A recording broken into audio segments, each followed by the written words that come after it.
Hi friends, welcome to my channel. తను తీసిన వీడియోని అందరి ముందు బయటపెట్టి రాజేంద్ర ప్రసాద్ని చంపాలనుకుంది పల్లవి అని నిజాన్ని బయటపెట్టిన కోటిలింగం. నిజంగానే కోటిలింగం పల్లవి నిజస్వరూపాన్ని బయటపెట్టబోతున్నాడా? అసలు ఏం జరిగింది అనేది ఈ వీడియోలో తెలుసుకుందాం. పైనుంచి పడిపోయిన రాజేంద్ర ప్రసాద్ కొన ఊపిరితో ఉండడంతో హాస్పిటల్కి అయితే తీసుకువెళ్తారు. రాజేంద్ర ప్రసాద్కి ఏమవుతుందా అని కుటుంబం మొత్తం కూడా కుమిలిపోతూ ఉండగా పల్లవి మాత్రం భయపడిపోతూ ఉంటుంది, ఎక్కడ బ్రతికేస్తాడేమో అని. ఇక డాక్టర్ అయితే బయటికి వస్తాడు. బయటికి వచ్చి ఆయన పరిస్థితి చాలా క్రిటికల్గా ఉంది అని చెప్పడంతో పల్లవి అయితే ఇక అమ్మయ్య బ్రతికిపోయానంటూ ఇక నవ్వుకుంటూ ఉంటుంది. అందరూ కూడా రాజేంద్ర ప్రసాద్ గురించి చాలా బాధపడుతూ ఉంటారు. ఈలోగా అక్కడికి పోలీసులు అయితే వస్తారు.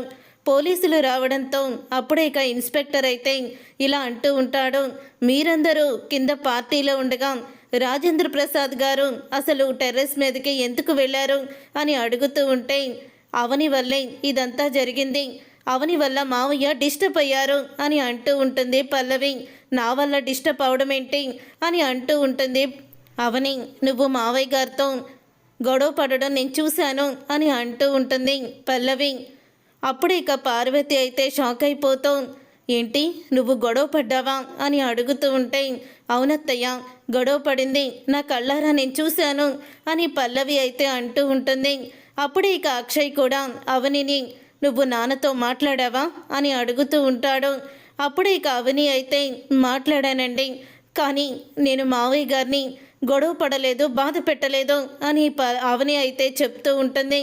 అయినా సరే ఎవ్వరు కూడా వినిపించుకోరు. చివరికి రాజేంద్ర ప్రసాద్ తల్లి కూడా దీనివల్లే నా కొడుక్కి పరిస్థితి వచ్చింది, దీన్ని అరెస్ట్ చేయండి అని అనడంతో పోలీసులైతే అవనిని అరెస్ట్ చేస్తారు. ఇక అవని అరెస్ట్ అయ్యి వెళ్ళిపోతూ ఉంటే ఆరాధ్య అయితే చాలా ఏడుస్తూ ఉంటుంది.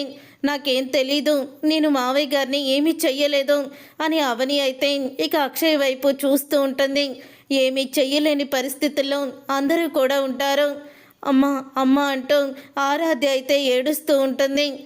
అవని ఇంత పని చేస్తుందని అనుకోలేదురా, నేను మొదటి నుంచి చెప్తూనే ఉన్నాను ఈ అవని ఎలాంటిదో అని, ఎవరైనా నా మాట వినిపించుకున్నారా అని అంటూ ఉంటుంది రాజేశ్వరి తల్లి అయితే. అవునమ్మా, అందరికీ కూడా మంచిదానిలా నటిస్తూ అందరి జీవితాల్ని అతలాకుతలం చేసింది అవని అని రాజేశ్వరి కూడా తిడుతూ ఉంటుంది. తరువాత ఇక అక్షయ్ అయితే రాజేంద్ర ప్రసాద్ని అలా బెడ్ మీద చూసి చాలా కుమిలిపోతూ ఉంటాడు. జైల్లో అవని కూడా చాలా బాధపడుతూ ఉంటుంది. అప్పుడే ఇక పల్లవి అయితే పోలీస్ స్టేషన్కి అవని ఉన్న పోలీస్ స్టేషన్కి అయితే వెళ్తుంది. అవని ఉన్న పోలీస్ స్టేషన్కి వెళ్ళి అంటూ ఉంటుంది, ఏంటి అస్సలు కూడా నువ్వు ఊహించలేదు కదా అరెస్ట్ అవుతావని అని అంటూ ఉంటుంది పల్లవి అయితే. ఎందుకు మావయ్య గారిని చంపాలని చూసావు అని అడుగుతూ ఉంటుంది అవని. ఓహో, నీకు తెలిసిపోయిందా ఆ ముసలోని నేనే చంపాలనుకున్న విషయం అని పల్లవి అయితే అంటూ ఉంటుంది అవనితో.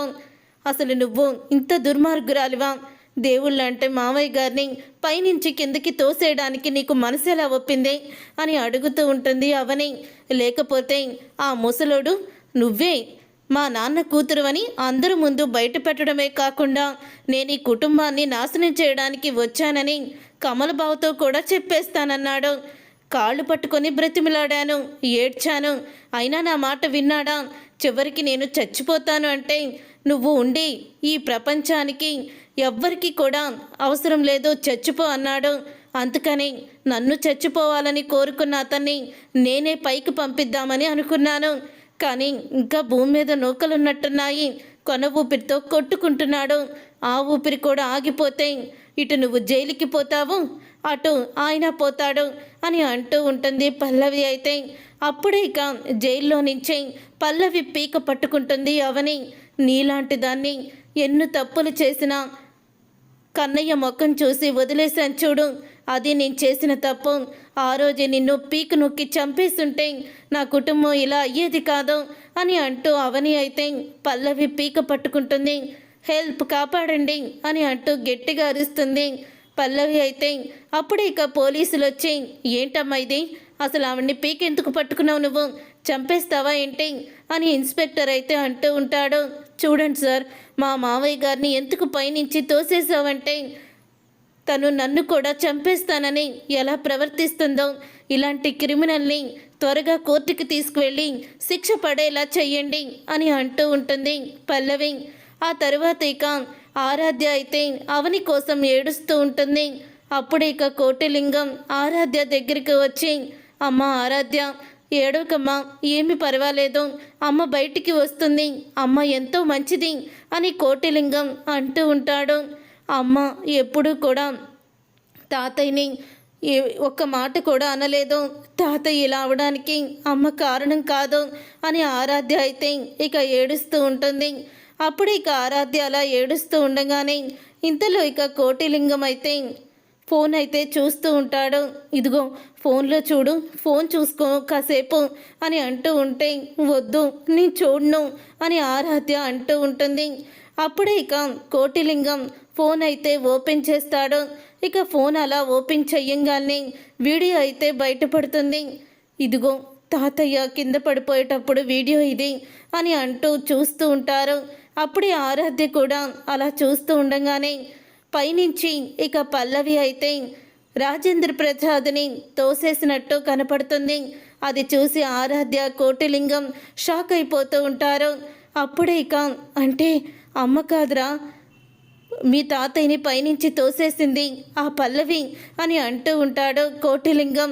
ఇక వెంటనే ఆరాధ్య కోటిలింగం ఇద్దరు కూడా అక్షయ్ దగ్గరికి ఆ ఫోన్ని తీసుకువెళ్ళి అక్షయ్కి చూపిస్తాడు. ఇదిగోండి సారు ఎలా పడిపోయారో పైనుంచి అని కోటిలింగం అయితే అంటూ ఉంటాడు.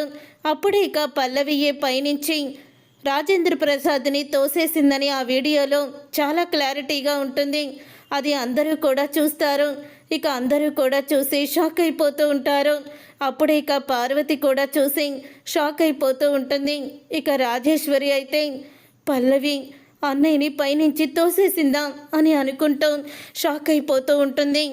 రాజేశ్వరి అయితే డాక్టర్ వచ్చి ఆయన స్పృహలోకి వచ్చారు. ఇక్కడ రాజేశ్వరి పార్వతి ఎవరు అని అడుగుతూ ఉంటే, మేమే అన్ని అంటూ ఉంటారు, మీ ఇద్దరిని లోపలికి పిలుస్తున్నారు అని అంటూ అనగానే అప్పుడే ఇక లోపలికైతే వెళ్తారు. వెళ్ళిన తర్వాత అప్పుడే ఇక ఆక్సిజన్ని తీసి మాస్క్ తీసి అంటూ ఉంటాడు రాజేంద్ర ప్రసాద్, పల్లవియే నన్ను పైనుంచి తోసేసింది, ఎందుకంటే చక్రధరు అవని కన్న తండ్రి, ఆ విషయం నాకు తెలిసిందని బయట పెట్టొద్దని తను నన్ను చంపాలని చూసింది. అంతేకాదు పార్వతి, పల్లవియే మన కుటుంబాన్ని నాశనం చెయ్యాలనుకుంది, మన బిజినెస్ని దెబ్బ కొట్టి ఆస్తి మొత్తం తన వైపుకి తిప్పుకోవాలని చక్రధర ఆడిన నాటకంలో ప్రతి దానికి కూడా కారణం పల్లవియే. మన ఇంట్లో మనల్ని నా జీవితాన్ని నాశనం చేయాలని, మన కుటుంబాన్ని నాశనం చేయాలని చూసింది అని నిజాన్ని బయట పెడతాడు రాజేంద్ర ప్రసాద్. అప్పుడు ఇక డాక్టర్ అయితే ఇంకా ఎక్కువగా మాట్లాడకూడదు, బయటికి వెళ్ళిపోండి అని చెప్పడంతో పార్వతి రాజేశ్వరి బయటికి వస్తారు. వచ్చిన తర్వాత పల్లవి అయితే వస్తుంది. అత్తయ్య, అసలు అవని నేను జైలుకి వెళ్ళి ఎందుకు మావయ్య గారిని తోసేసావు, చంపాలని చూసావని అడిగితే నన్ను పీక నొక్కి చంపబోయింది అత్తయ్య అని అంటూ పల్లవి చెప్తుంది. అప్పుడే అది విని కోపంతో రగిలిపోతూ రాజేశ్వరి పల్లవి చంప పగలగొడుతుంది. దుర్మార్గురాల, దేవత లాంటి అవని మీద ఎంత నింద వేసి జైలుకి పంపించావే, అన్నయ్యని నువ్వే పైనుంచి తోసేసావని నాకు తెలుసు అని రాజేశ్వరి చంప పగలగొడుతుంది. నీ మాటలు విని దేవత లాంటి అవనిని మేము అరెస్ట్ చేయించాం కదా అని అంటూ ఉంటే ఒక్కసారే పల్లవి షాక్ అయిపోతూ, ఏం మాట్లాడుతున్నారు, నేను మావయ్యని పైనుంచి తోసేయడం ఏంటి అని అంటూ ఉంటుంది పల్లవి. అప్పుడు ఇక అక్షయ్ అయితే పల్లవి చంప పగలగొట్టి వీడియోని చూపిస్తాడు. నీలాంటి ఆడదాన్ని పెళ్లి చేసుకొని నా కుటుంబాన్ని నా చేతులారా నేనే నాశనం చేశానని కమల్ అయితే చాలా బాధపడుతూ ఉంటాడు. చూసారుగా ఫ్రెండ్స్, రాబోయే కథలో ఖచ్చితంగా ఇలాగే జరగబోతుంది. మరి ఇలాగే జరిగి పల్లవి బండారం బయటపడాలని అనుకునే వాళ్ళు వీడియోని తప్పకుండా లైక్ చేసి ఛానల్ని సబ్స్క్రైబ్ చేసుకొని పక్కనే ఉన్న గంట సింబల్పై ఆల్ అని